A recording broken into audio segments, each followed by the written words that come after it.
here with Mark Harding, the former national men's coach of the Barbados team. He is one of the few coaches in the island that would have got some measure of success with the men's national team. He is one of two head coaches that would have won at the regional level. I'm really glad to have Mark with us. Welcome, Mark, and thanks for joining us here on Quarter Session. Thank you, Terry. Thanks for the invite. No problem. You know that we got a lot of people who would, watch our podcast, and a lot of the younger people would not know who is Mark Harding. So just in a few words, just tell us who is Mark Harding and how you go into coaching. Okay, well, I started out basketball for my club, Senator Sports Club, which is a club that was famous for Dwight Rouse and Nigel Lloyd. And then I actually started coaching in 1991, which was my first year. We won the championship that year, beating Royals. And from then on, I was just coaching centers up to that point in time. And then I was invited to be part of the national team program as assistant coach in 1995. And the then head coach was William Harper. Right. And in 1995, and then you were head coach then on that momentous occasion, the real momentous occasion in 2000, which was the winning of the Caribbean Championships. Tell us how, I know it's 20 years ago, so can you remember what happened, say, in the prelims? How did you get to the point where we were actually competitive? Well, the whole process for us actually started from 1998. I took over the head coaching duties in 1998 as Mr. Harper couldn't make it because he had other commitments. And we actually took the team to Belize for the championships in 1998. And we actually did very well. We actually finished second in that competition, actually being beaten by Belize, the home team, in the final. I had two good coaches, yourself, Terry Innes was one of my assistant coaches, along with By Rock, two of the well-known coaches in Barbados. So we had a good mixture, and we had a relatively decent team at that time. Yeah, and I remember the only reason that Belize beat us really is because we were in Belize. Because I think we lost that game by 3. Yes, we did lose that game by 3, and I had some contentious calls down the stretch. Yes, it was some hometown calls, let me put it that way. Yes, but that is basketball. Yes, so we live with that. So I know it's been 20 years. Now I remember the tournament was in Barbados, and well, of course, if you're playing home, you want to at least get to the semifinal. Yes. So can you remember, how it went? I know that we were playing fairly well in preliminaries. Could you give me some insight as to what happened there? The way the viewers was there. Yeah, we did pretty well in the preliminaries. We actually only lost one game, and that was our last preliminary game to Antigua. But that was a game where I was trying, as you know, we were trying to rest some of the key players in and out of the game. And they actually beat us in that game, but that was the only game we lost in the preliminaries. So we actually went to the semifinals as the number 1 seed from our group. Yes, and then we came in as number 1 seed, and then we butt up against the same Belize team that we would have beaten us the tournament in front. And I remember that game went right down to the wire as well. Yes, that was an extremely close game throughout. From the onset, our players had the mindset and were just looking at revenge. And there was no way we were going to allow Belize to come into our backyard and beat us when we couldn't beat them in their own backyard. But They had some very good and talented players. We actually did very well. We had the coach support behind us, because I could remember a certain point in that game, we were actually behind, and we had a little area where we weren't scoring the ball at all. And I remember Mark Fingal up by the over by the officials' desk, opposite the officials' desk, encouraging the crowd to get behind us. Yes. And from them, I called a quick timeout, and the guys just buckled down, and we managed to get home. It was, as I said, it was a very tight game. We actually were leading by 2 points with seconds to go, and we managed to defend them. They actually put a shot up that scored, but it was after the buzzer, which caused a little contention for them. Yes. But in the end, we managed to win that semifinal. Right, and I remember distinctly that we went into the final having only lost one game to, after we've already qualified for the playoffs, Yeah. Losing to Antigua. But we went in the final against this USBI team that was the all-world team. It had a mixture of everything. People playing in Europe. They had one guy, Jaja Richards. He actually got a piece in the NBA. Yeah, And this was against a Barbados team, really, that we had a few college players and stuff, but obviously we didn't have the amount of experience that they had. But tell us about that game, because I remember that game. That was also a very close game. Yes, it was a very close game. But again, we had the services of people like Nigel Lloyd, who would have played professional in England.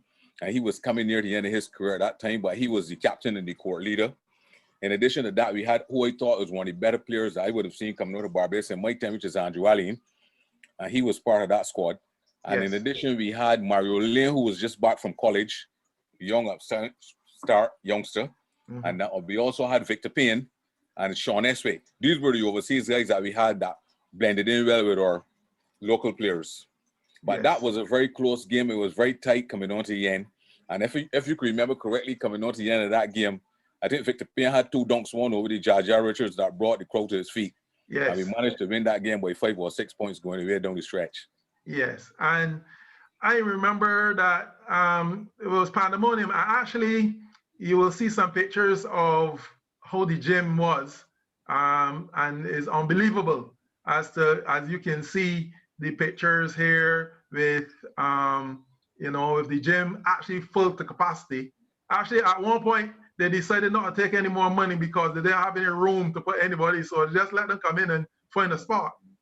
But as you know, Terry, Barbadians love winners. And the mere fact that the tournament was being held in Barbados after a very long time, I think the last time it was 1980 something that we had a tournament. I think it was 93. We had 93. A little thing in 93. Yes, that we had a tournament here in Barbados, but obviously everybody was looking for this. We had, I think, close to 10 teams participating in that competition. And the added measure to that also was that our ladies were doing very well as well. So both Barbados teams did well. Our ladies did win the competition before us, win the game before us, which is the final.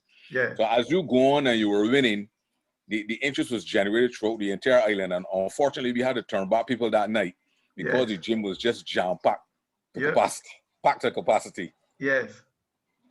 Right. So just for some of the people, I want to ask you one last thing. I can't let you leave unless I ask you this. You know, it's been a long time since we have been back to the heights of 2000. And what is your opinion on how we should try to get back there? The thing is, Terry, from a coach's standpoint, I don't want you to be an administrator now. I want you to be a coach. Tell me from a coach's standpoint. Well, let me start first by saying that over the years, the whole system has changed as it relates to CBC. Back in that time, the further south teams we had to play was probably Belize.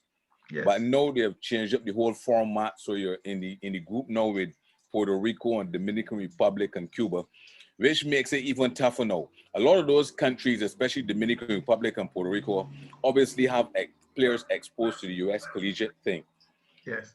For me, from a coaching perspective, if we need to get back to nearly close to the level, because I'm not saying that we can never get back to that level because the competition has gone up. I think we need to get some more overseas-based players, because I personally, from looking at what we have locally, I don't think that we can carry a locally based team in any of these competitions and be as competitive as I think we should be. So we will have to have some overseas players involved in this thing going forward. And maybe the time may be right now too to maybe bring in an overseas coach or something to help with the preparation as well. Because if you could remember, Terry, we had at our luxury at that time for the championship, we had Nelson Isley as our technical director working with us at that time, which helped tremendously too. So I think these factors, these things we have to look at that, because it's not the same as it was 20 years ago. Yes. Okay. Well, thank you very much, Mark. It was nice talking to you again. And hopefully we could invite you back. And when we are winning in the next 20 years. Well, hopefully it wouldn't take that long. Yeah. Okay. Good. Okay. So thank you very much, Mark. Yeah. Happy independence to you. Yes. And the family. Thank you. All right.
Okay, I'm here with Nigel Lloyd. And for those, a lot of viewers will not know Nigel Lloyd. Nigel Lloyd was one of our mainstay players back in 2000.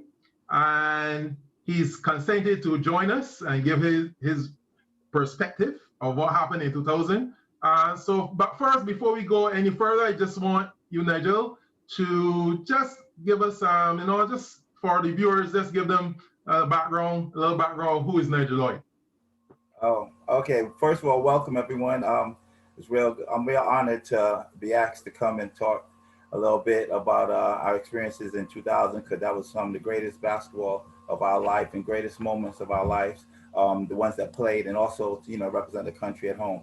Um, my basketball, obviously, I grew up in Brooklyn, New York, even though being born in Barbados. So, and the only passport I had up till not too long ago was just Barbados passport. So I was Barbados all the time. And then I grew up in New York, high school, all that. Went to college, went to university in California, did all that, played basketball. Then went professionally in England. And then I came to Barbados on my own to see about the basketball being played there. And that's, a long story, but that's how it went. And then I eventually got invited by Derek Amy to a trial for national team, made the national team. And then, was representing then from, 93, 94, all the way up to 2000, maybe 2000, 2001, in the 90s. Yeah. So it was a good time. Also, I played basketball, obviously, for Burgess Senators while I was home in the summer as well. So that was good times as well. Right. Okay. So we remember that you were the captain, of course, of the squad. You remember what happened in 2000. Now, leading up to that, just give us a background, the tournament before and then up to the 2000 tournament. Right. I think we were every other year of our success, because we wanted the gold in Guyana in 94. No, sorry, 94? Yeah, 94. Yeah. Yeah. Then I think we did something. 96, we struggled in Trinidad. Then 98, we came in second place in Belize. Yes. And then we came to play at home. And we knew going at first, we were representing Barbados, first we're at home. And I did have my first disappointment in Barbados way back, I want to say 93, when the gym was packed and we were playing Bahamas. And we should have won, you know what I'm saying? And if I knew the guys that I knew now, if I knew them then, I have great friends with Andrea Lane and all those guys. And at the time, we let our country down. We all know that. The ones that played in 93 know that, because, all kind of people were there. The gym was packed, all of that. And we ended up losing. So for us, it was a chance to redeem ourselves. There's a chance for us to show Barbados that we are the best basketball in the Caribbean at the time, and show that we would be glad to honor and represent our country at home and bring home the gold. That was the only goal in mind too. Sorry, that was the only thing we were looking for, is to get that gold medal. We weren't trying to play for second, third, none of that. Yes, I remember that we were able to get to the semifinal, and I remember the semifinal we had against Belize, and that was like a grudge match because of what happened the tournament before. Yeah, we thought the clock was it was a little funny with the clock in Belize. You know what I'm saying? We thought we had that, and it was a good game. And they had a pro. I can't remember his name now. Mil Palacio. Yeah, Mil Palacio, and he was a professional. I think he played in one of the NBA teams, and he was going home as well. So we thought they got the benefit of the doubt. We thought we really had those guys. Yeah. And that, again, that was another reason to spur us on. So when we ran into them in the semifinals, that went down to the wire though, because again, their pride as well. We're not going to disrespect them, but we thought that we did enough to win the game, and we really won. But we were glad for that, Right, and then in the final, we played the all-world, USVI. They had NBA players, at least people that went through in NBA. They had people playing in Europe. They had college players, and we had our college players as well. But I remember that game went right down to the wire. So yeah, we were underdogs in that game going in. I don't think no one thought, even though we were at home and we believed in ourselves, And I'll give credit to the association because in that tournament, we were staying at a different hotel than we stayed that first time. I'm not going to mess up anyone's name, but the conditions were better. That's what, let's say it that way. That the association was really behind both teams to be successful. We stayed in a nicer venue. We stayed right off the beach. We the food, you know, it's our food, so we're gonna eat properly anyway. But that we were treated, we thought, a lot better. While in the first tournament, no disrespect to those guys, we were treated a little bit worse than other teams. We went to hospitality, went the other way. You know what I'm saying? Where our rooms were facing out. This is the gap, and the country's rooms were facing out to the water. Those kind of things. So we had to play to our best of our ability because we were treated better as a country, and we realized that we had opportunity. Also in the game, they had a big guy, Jaja Richards, but he was giving a little bit of talk and stuff. And I was standing next to Andrew when the anthems were being sung, and he didn't even act like he knew it was his anthem. You know how we respect our anthem. Yeah. And I'm whispering over to Andrew. Look at him. He don't even know it's his anthem. He just looked over their mouth and off, whatever. You know what I'm saying? And then we stood up straight and we were ready. And I know Victor took it personal as well. As you know, at the end of that game, when he dunked on him to finish the game off, Vic was holding that back for a long time. So it was one of those situations where the team was just ready. You know, everyone was ready to go. Coaching staff was ready. We were well prepared, and we were just ready to get the win. And we shocked them, and we shocked a lot of people in the Caribbean that day. Yes, and I remember coming down to the end of the game, you took control of the game, and you were able to get the ball to the people who will score the basketball. At that point in time, Victor was really on a high, and then he came and he dunked on Jaja Richards. And then after that, well, the radio was really on the wall. We had a timeout, and we then start doing the defensive, offensive thing. But I also remember that that you were instrumental in the way how we played. We played a little more free flow, and also we had. And since you were not a person who turned over the ball, we were able to, just be able to play a top-notch game and finish it off well. Because remember in '93, we were right there and we didn't finish it well. And I thought that we did a really good job then of finish off the USVI. Yeah, I thought that was down to they invented a new position for me because they didn't want me to play point guard. So they said court leader.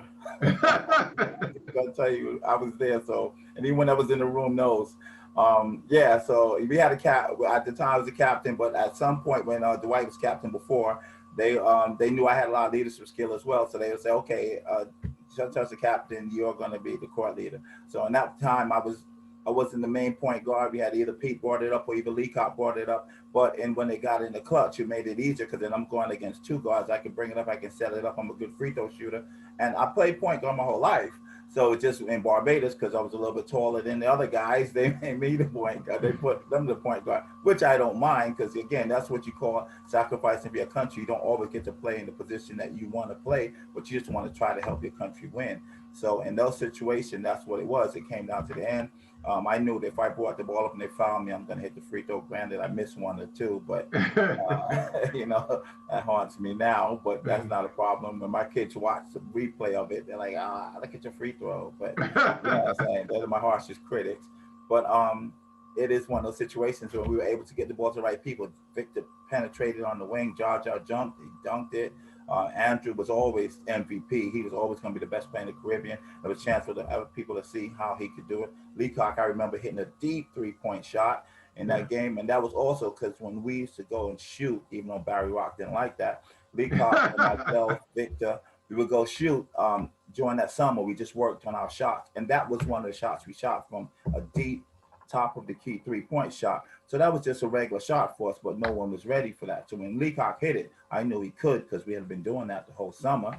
And, except for when we played against Clapham, Barry wouldn't let him shoot. I guess he played Clapham because he thought I was getting to him somehow. And all I'm thinking is we're just trying to win a gold medal down the line, and that may come to help us.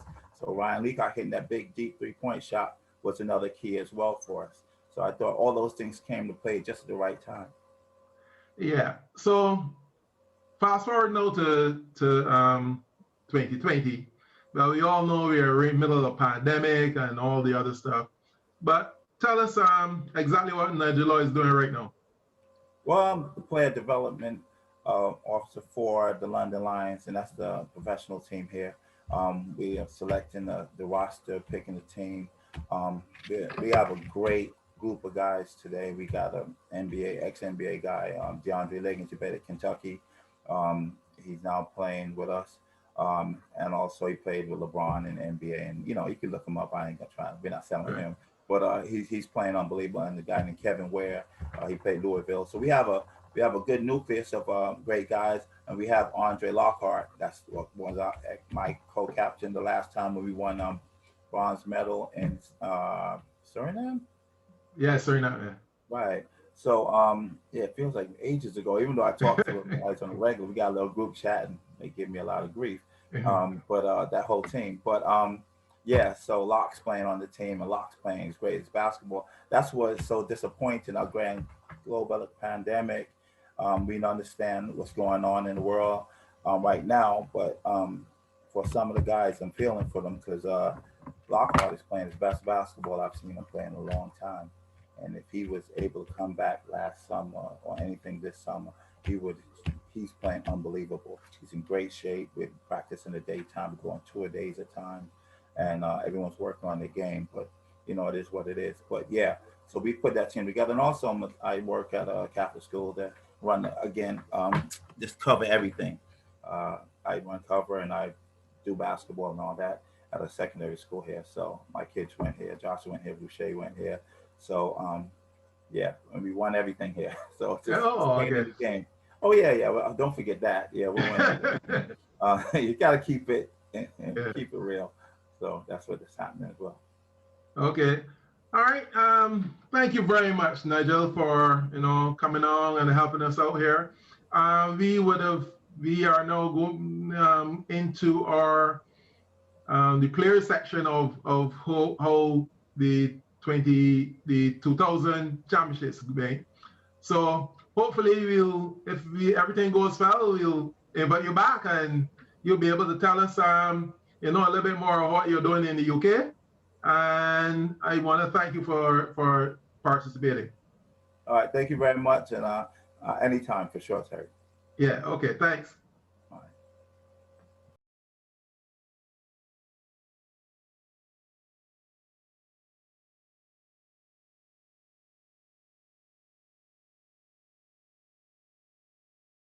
Those who don't know me, I grew up in Grisettes. Played basketball, started my basketball career in Grisettes, playing just, recreational basketball, picking up basketball basically. Went to Grisettes Primary, of course, and from there went on to Lodge School, played basketball at Lodge with guys like Roger Christie and DeCarlo Ski and Vincent, and there's a bunch of guys. I actually made the because secondary school has the junior and the senior division. Yeah. On the 16, I think it is, and on the 16 there, yeah. Yeah, so me and Roger actually made the senior team at Lodge when I might be in second form. Oh, okay. So, playing with some great guys, great competition. Back then I think you were coaching Queens Community College. Yes. But it was, it was a fun experience. Matt Fingal was the coach at Lodge, as most athletes know, and it was a fun experience. And then from there, played for Barbados O level for a year, and then on to, I would never forget. I got not a call. I was while at Lodge, I was working for Super Center. A Super Center Rockdundo in and can't remember his name, light skinned guy. He went to Harrison College. Okay. He was one of the guys in schoolboys back then too. Light skinned guard, went to Harrison College. I think he might have went on to community college too. Yeah, I think I remember who you mean, but his name beating me now. Yeah. But he came into, I was working one Saturday and he came into Super Center. He was like, yo, George Shepard, because we had no social media, no cell phones back then. Yeah. He was like, Coach George Shepard wants you to come play for Schoolboys. I was like, nah. And I actually said no. And then I went home, I was talking to my brother. My brother was like, go ahead, play for Schoolboys. It's a great experience. You'll get your butt kicked a lot, but it's a good experience. And you know, I enjoyed every minute playing on the George. And playing with all those guys for maybe 3 or 4 years for Schoolboys Division One or Premier League now as it is. Yes. You know, it was a great experience. And back then, we really didn't have a chance, no matter who we played. Back then, you had Senators, Cavaliers, you had you had I think Pinelands was that part of it too. Pinelands was there. Clapham was good. Yeah. Jack Lavelle had the team down from Baseliners. Yeah. So you had a lot of really, really good teams. And so it was very, very hard to win a game back then. And people might think like, oh, Schoolboys sucked or we sucked, but I thought we were very good. But it was very hard to win a game when you're playing against Soki Gill and he had his team Royals. Royals was pretty good too. You know, I had so many teams, but looking back on my career playing basketball in Barbados was a very great one. Played 15 years for the national team. Never made a junior team. I don't know. Every time I was able to play in the junior team, the tournament got canceled or something. So well, that still happens though. That's not a problem. Yeah. That still happens though. I never had a chance to play for Barbados junior team. Oh, okay. But I did a lot of traveling with the senior team, and took pride in every uniform that I put on. Yeah. So what about? So when did you get called to go to the U.S. to play? So what happened was Gay was president at that time. This was '96, and '95. Roger Christie and Mark Foster had went to this tournament. Yeah. Not sure where it was. It was a World Youth Games or something like that. Yes, they went to the World Games or something like that. So then, Gay Griffith, you know, who I've always said that if not for him, I would never be, you know, where I am today. But Gay Griffith, he put together 4 of us, me, Mario Lane, Mikey Richards, and Peter Alley. And we came to a tournament, to an AU tournament in Springfield, Massachusetts. It was the 4 of us, and he somehow connected with the guy. Coach Harper came with us when we came, and he ended up coaching us. But what the guy that was putting on the tournament did, he took the 4 of us, and then he invited like 3 or 4 other guys from around that wanted to get exposure, and invited them and created this team of 4 of us and 4 guys that didn't know any of us, right? And played in this AAU tournament. Basically, it was a 18U tournament. At that time, I was already 19. Yeah. Okay. But I was like, you know what? Gay was, you know, they was like, you know what? Go ahead, play it, see what happens.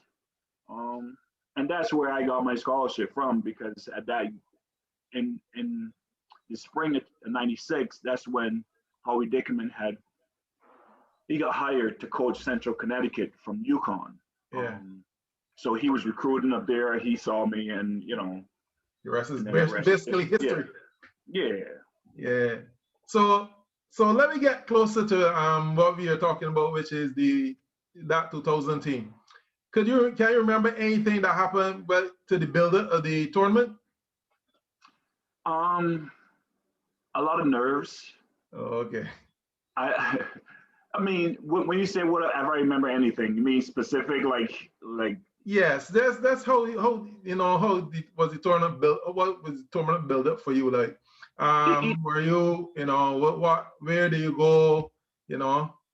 I Because was I very, remember that you came home, you would come home, say around May or something like that, right? yes, I came home shortly after, probably a couple of weeks after school got out, after I graduated.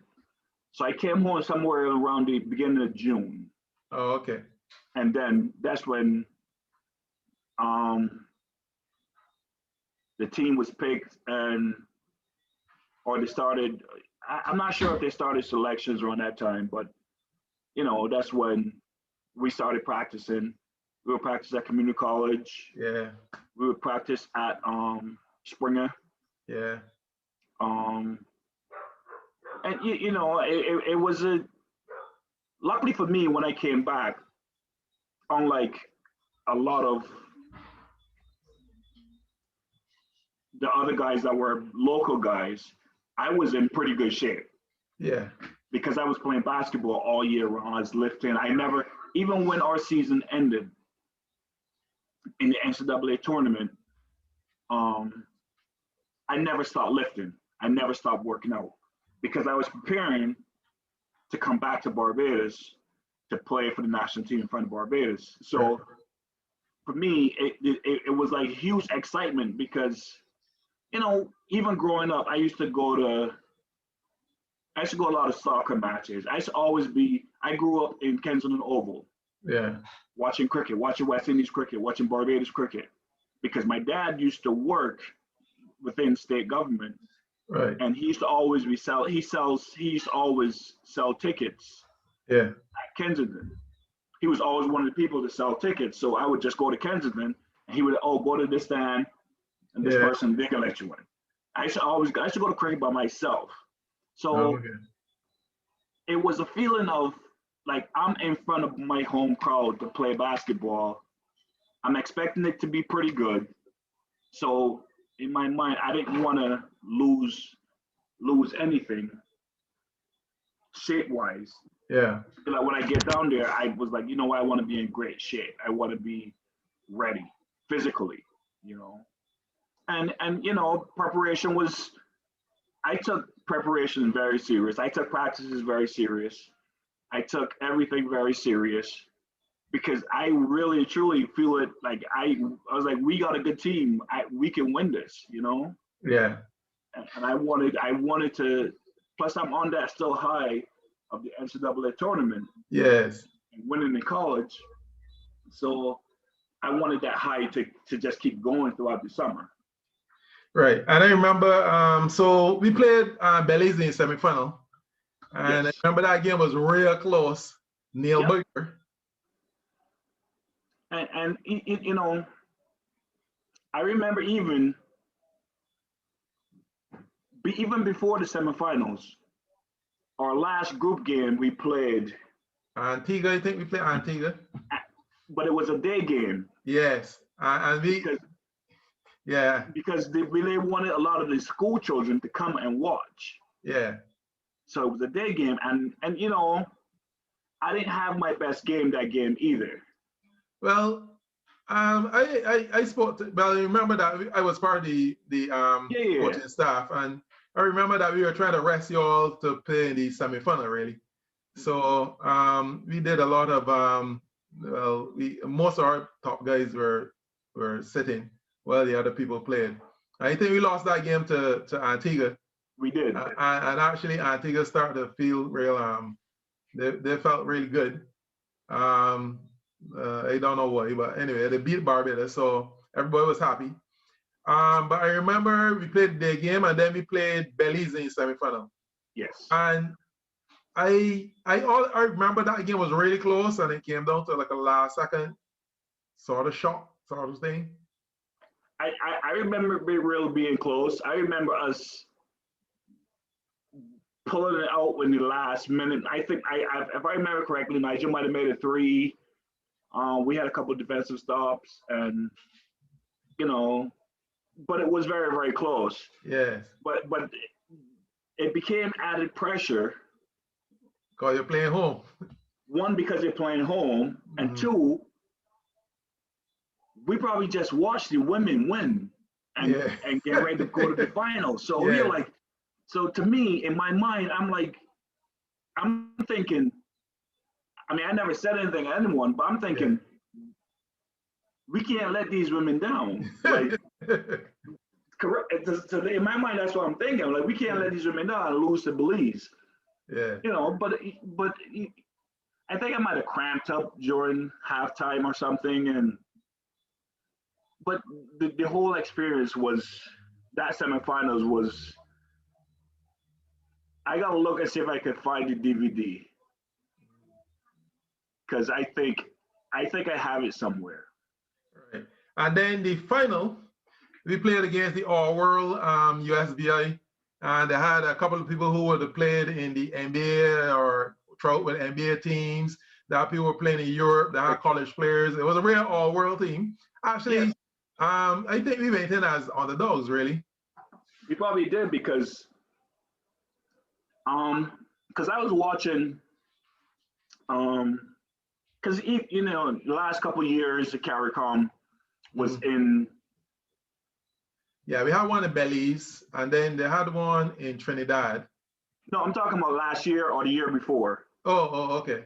Like the last 2 or 3 years. I think they had it in the same place. They had it in the same place for a couple of years. Right. And one of the commentators, he was the point guard. Oh, okay. I can't remember his name, but he was the point guard for that USVI team. Yeah. But they had they had size, they had length, they had shooters, they had ball handlers, we had size too, but we didn't have as much size as they did. Yeah. Right. And then, well, you know that that final also went down to the wire, and and there's two players that all the Barbados remember. Everybody that was in that gym remembered. Payne getting the ball out on the wing, beating the man, going baseline. Here comes Jaja Richards, and then walked. So before we even get to that, okay.